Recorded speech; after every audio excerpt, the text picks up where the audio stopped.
Hey everybody, so I'm looking at my container pots here, and I got things like peppers and eggplant, and you can see that the plants are growing, but they're still a little small, and there's lots of flowers, which is great. But look at all these little ones.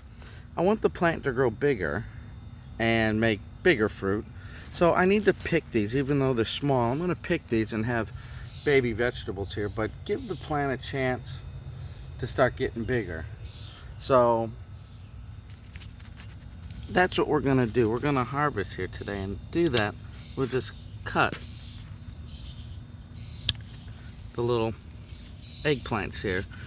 So I'm gonna put the camera down and I'm gonna go through here and harvest that up, and you'll see what I got at the end of it. Okay, be back.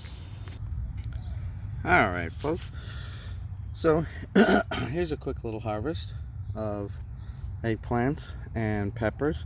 Everything needs, I think, a good nitrogen boost there. Some of the plants are looking a little yellowy in some areas, so I think it's today, or I'll give them a good nitrogen boost, get them going.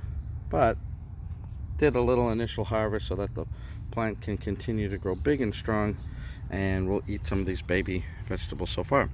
Alright folks, that's another update. We will talk to you again.